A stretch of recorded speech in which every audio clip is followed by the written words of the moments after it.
desde que criou, há 20 anos, o termo BRIC. Num relatório econômico para o banco Goldman Sachs, o economista britânico Jim O'Neill acompanha de perto o comportamento do grupo formado por Brasil, Rússia, Índia, China e África do Sul a partir de 2011. Os integrantes do bloco vão se reunir na semana que vem, antes da cúpula do G20, grupo que reúne as 20 maiores economias do mundo, em Osaka, no Japão. Ainda que sejam muitos os problemas que o mundo enfrenta, o assunto que deve dominar a agenda dos BRICS e do G20 é a guerra comercial entre Estados Unidos e China. Em Osaka, os dois países devem negociar uma trégua ou um acordo que ponha fim a essa disputa. Mas, sob o aspecto econômico, se os países realmente tiverem que optar, muitos deles e o Brasil também seriam loucos se não escolhessem a China. Segundo dados do Observatório de Complexidade Econômica, ligado ao Instituto Tecnológico de Massachusetts, MIT, os chineses correspondiam em 2017 a 22% das exportações brasileiras, 48 bilhões de dólares, e os americanos, 11%, 25 bilhões de dólares. Desde que tomou posse, Bolsonaro deixou clara a intenção de se aproximar fortemente do governo americano. Mas, embora durante a eleição Bolsonaro tenha feito duras críticas à China, acusando o país de tentar comprar o Brasil, desde que assumiu a presidência ele não adotou nenhuma ação para reduzir o comércio com os chineses. O'Neill, integrante da Câmara dos Lordes do Parlamento Britânico e ex-secretário do Tesouro do Reino Unido, observa que a China oferece um mercado consumidor para os produtos brasileiros muito maior que o americano. São 1,3 bilhão de pessoas vivendo no país asiático contra 327 milhões, nos EUA. E os americanos ainda competem com o Brasil na exportação de diversas commodities, como a soja, enquanto a China é compradora. E mesmo em desaceleração, a China oferece mais possibilidades de investimentos em outros países que os EUA, principalmente no setor de infraestrutura. Mas, se na área de comércio exterior O'Neill considera que pode ser um erro apostar as fichas nos EUA em vez da China, ele é otimista quanto à gestão do ministro da Economia, Paulo Guedes. Apesar do estilo peculiar, à la Trump, do presidente brasileiro, acho que sua escolha de ministros, especialmente na área de finanças, mostra que o Brasil está focando em questões que pessoas como eu vêm dizendo há anos serem vitais para o potencial de crescimento do Brasil, disse. Jim O'Neill. Parte de mim está até surpresa em ver que ele irá para a reunião, considerando o que ele aparentemente tem dito. Mas vemos que, historicamente, é fácil para novos líderes dizerem algo e a realidade da vida modificar a forma como se comportam. Então, será muito interessante ver como será a reunião com a participação dessa pessoa intrigante que o Brasil elegeu como presidente. Eu também diria que não está claro o que os líderes dos BRICS de fato alcançaram de concreto desde que criaram o grupo, além de simbolizarem essa crença compartilhada de que grandes economias emergentes precisam de uma voz coletiva mais forte para além dos Estados Unidos e outros países desenvolvidos. Quando você olha para o que disseram, foram grandes declarações, mas poucas ações.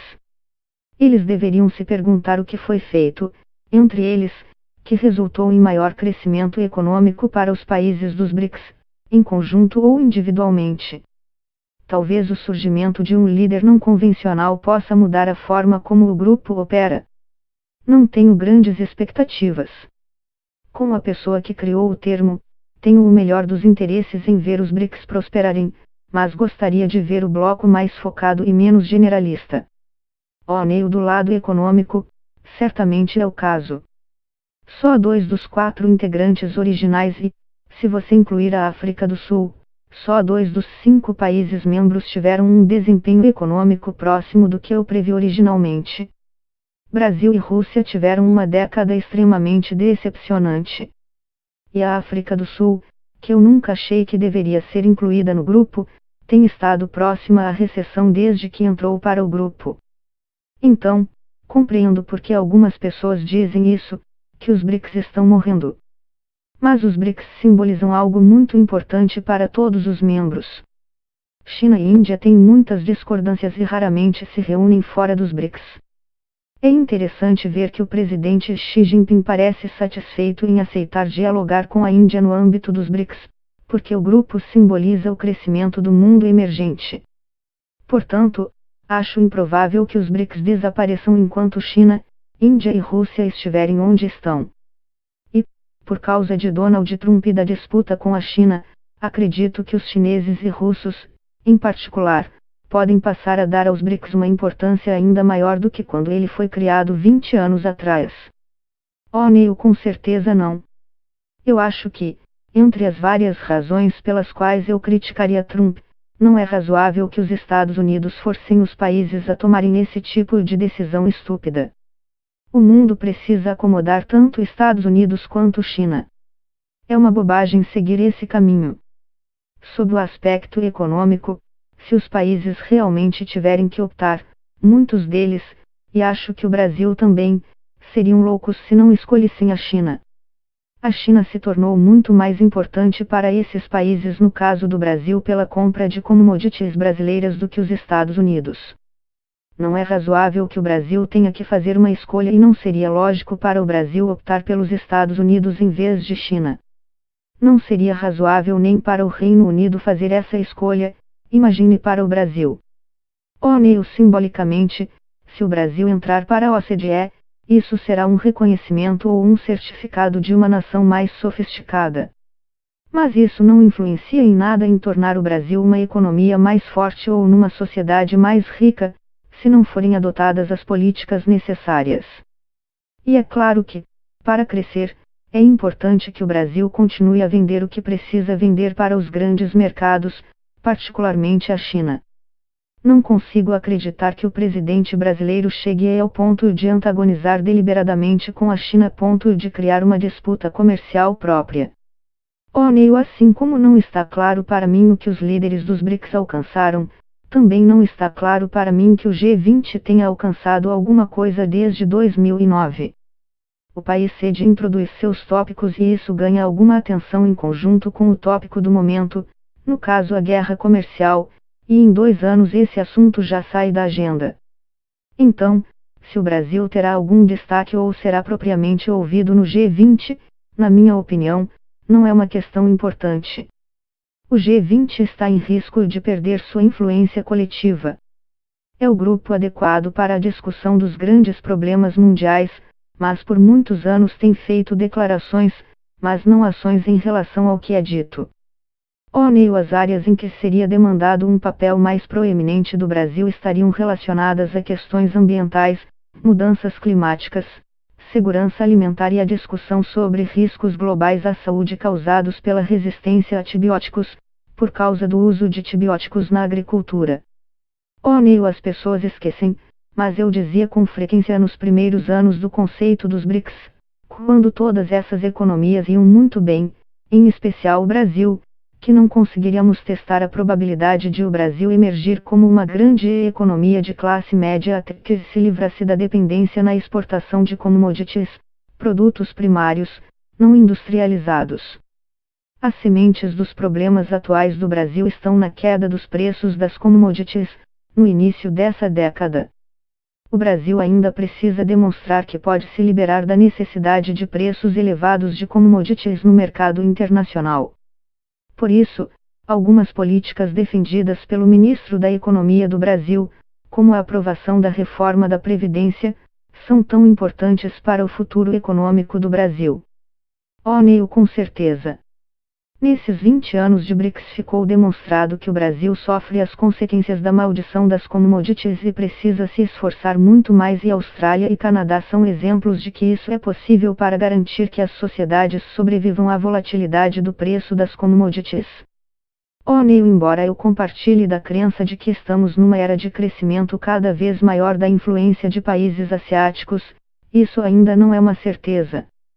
Mas eu acho que os países devem se preparar tanto para as oportunidades da era da Ásia quanto para os riscos. Isso se aplica ao Brasil, assim como para o Reino Unido e qualquer outro país.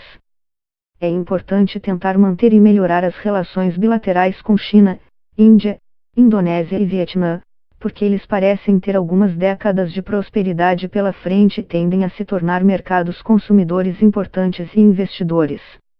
Ao mesmo tempo, é desaconselhável apostar todas as fichas nisso. Para isso, é importante aumentar a eficácia das reuniões dos BRICS e do G20.